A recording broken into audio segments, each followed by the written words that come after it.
Halo and welcome back teman-teman netizen atau warganet yang saya hormati semuanya. Di konten kedua hari ini saya ingin memberikan analisa dari pertandingan Timnas Indonesia lawan Timor Leste yang merupakan pertandingan ketiga bagi Timnas Indonesia di ajang SEA Games Kamboja tahun ini yang berakhir untuk kemenangan Timnas Indonesia dengan skor telak 3-0. Dengan kemenangan ini berarti Timnas Indonesia dipastikan lolos ke babak semifinal karena telah mengumpulkan total 9 poin, dan selain itu juga teman-teman, Timnas Indonesia telah mencetak total 11 gol tanpa kemasukan 1 gol pun. Memang seperti yang sama-sama kita ketahui bahwa Timor Leste bukan merupakan tim yang kuat di grup A ini kan teman-teman. Tapi sebelum pertandingan lawan Indonesia, Timor Leste berhasil mengalahkan Filipina dengan skor telak 3-0.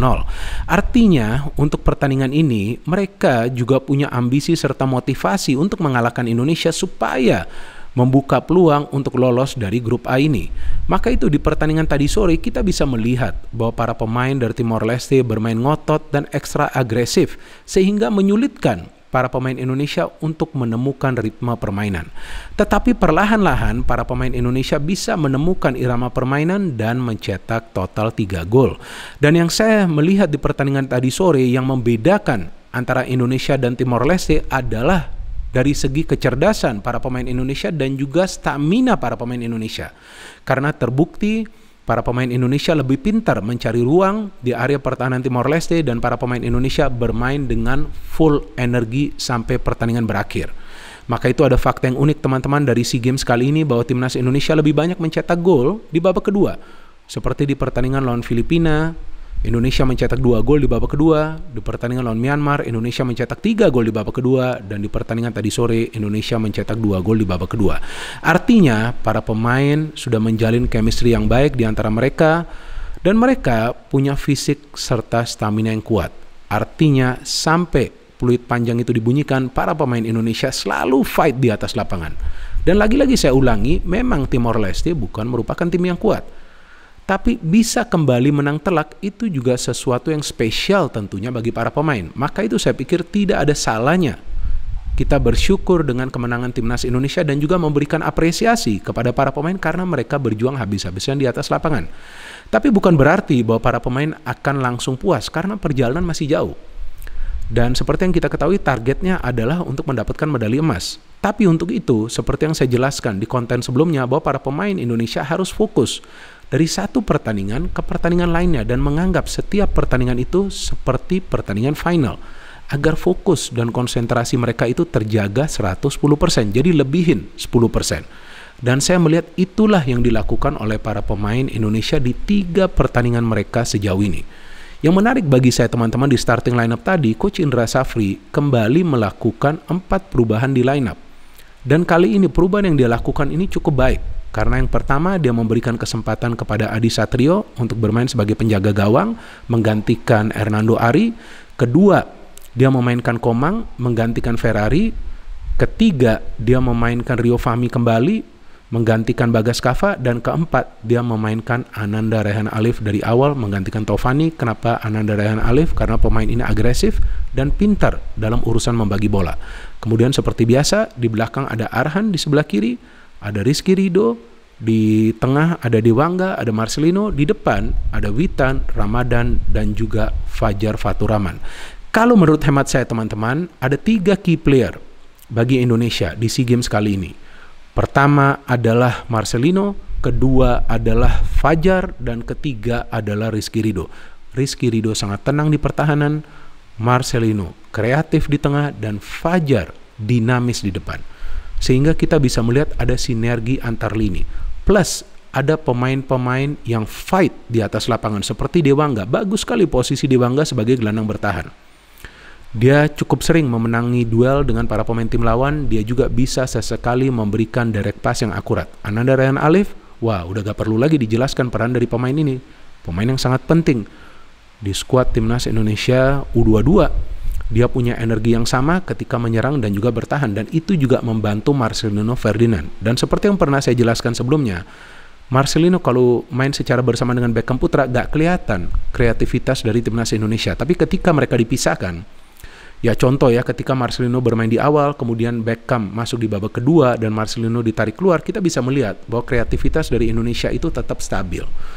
Jadi dua pemain ini untuk sementara ini kalau menurut hemat saya gak bisa bermain secara bersamaan, dan itu sudah terbukti dalam dua pertandingan terakhir. Bahkan di pertandingan pertama lawan Filipina kan, ketika Beckham ditarik keluar.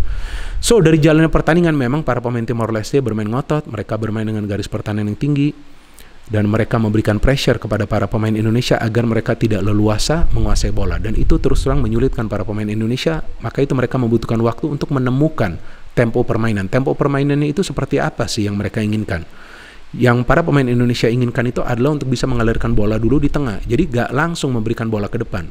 Itu sangat penting. Jadi permainan itu harus diproses dulu teman-teman. Jadi ketika coba ingin proses serangan mulai dari tengah, nah disitulah ada kesulitan bagi para pemain Indonesia karena pressure dari para pemain Timor Leste. Dan para pemain Timor Leste lebih sering sebetulnya di menit-menit awal memenangi duel perebutan bola di lini tengah, tapi perlahan-lahan para pemain Indonesia kan mulai menemukan ritme. Dan ketika mereka menemukan ritme permainan, saya melihat bahwa passing mereka lebih berbahaya, yang mengandalkan progressive passing ke depan, lebih banyak pergerakan yang berbahaya bisa dilakukan oleh para pemain Indonesia, sehingga para pemain Timor Leste akhirnya harus fokus untuk bertahan dan mengandalkan counter attack saja. Dan mereka beberapa kali bisa merancang counter yang rapi, tapi end produknya nggak ada karena mereka miss chances. Dan Adi Satrio ada melakukan 2 saves kayaknya di babak pertama itu ya, yang bisa menggagalkan upaya dari para pemain Timor Leste. Tapi akhirnya Indonesia mencetak gol, dan ini adalah gol yang penting karena berhasil dicetak sebelum turun minum ya. Sangat penting mencetak gol sebelum halftime. Dan ini adalah proses gol yang baik juga ketika ada Witan yang terlibat memberikan umpan kepada Fajar, dan saya agak kaget bahwa Fajar itu ternyata akhirnya pindah posisi ya, menyerang dari sebelah kiri, dan tidak seperti biasanya dia memberikan umpan dengan kaki kirinya, padahal kita tahu dia punya kaki kanan yang kuat. Dan ternyata di sana ada Ramadan yang bisa melakukan heading yang sempurna, menjebol gawang dari Timor Leste, membawa keunggulan bagi Indonesia. Nah turun minum ini sudah enak nih, Indonesia sudah unggul 1-0, tapi saya melihat ada keputusan yang penting dari Coach Indra Safri melakukan 2 pergantian pemain pada saat babak kedua dimulai. Pertama mengganti Witan karena dia memainkan Irfan Jauhari. Nah kenapa memainkan Irfan Jauhari? Karena Irfan ini punya daya gedor yang lebih baik lagi sih, artinya dia punya kemampuan untuk bergerak cepat, dan dia juga adalah pemain yang berani melakukan penetrasi. Cuman memang dalam mengambil keputusan dia belum sebaik Fajar ya. Jadi di next match dia harus lebih cepat dan pintar mengambil keputusan. Kemudian mengganti Rio Fahmi dengan Bagas. Kenapa? Karena saya melihat di babak pertama juga Rio Fahmi kurang berani melakukan overlap, tapi Bagas lebih berani melakukan overlap. Ada satu umpan kunci yang dia berikan kepada Ramadan yang tendangannya terkena tiang. Dan di babak kedua terlihat Indonesia tetap stabil, bermain kreatif, terus menggempur pertahanan dari Timor Leste, dan akhirnya mereka bisa mencetak gol lagi ketika ada kerjasama antara Ramadan Sananta dengan Ananda Rehan Alif bisa memberikan umpan kepada Fajar, and what a finish. Ini gol yang keren sih dari Fajar, di mana dia melepaskan tendangan yang keras untuk bisa menjebol gawang dari Timor Leste, yang membuat skor menjadi 2-0, lebih nyaman para pemain Indonesia. Dan saya melihat para pemain Timor Leste kali ini di babak kedua counternya gak berhasil. Beberapa kali juga Adi Satrio bisa keluar dari garis gawangnya untuk menghalau bola. Dan akhirnya Indonesia setelah mendapatkan peluang demi peluang bisa mencetak gol ketiga ketika Beckham Putra ya sudah masuk menggantikan Marcelino, kalau nggak salah tuh di menit ke-70.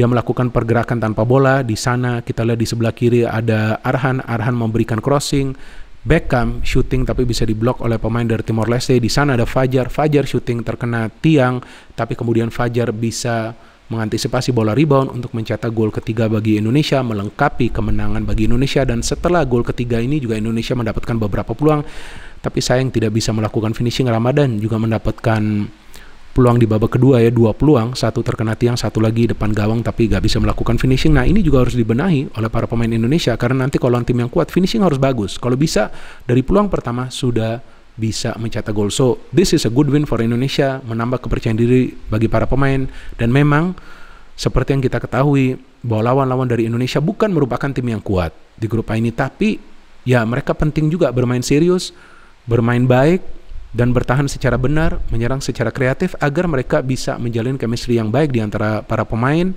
di antara mereka, supaya nanti ketika ketemu tim yang kuat ya kerja sama mereka ini tetap bisa dipertahankan.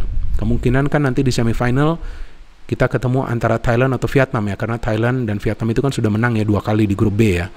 Jadi ya yang penting nih sekarang ini meraih kemenangan dan fokus terus.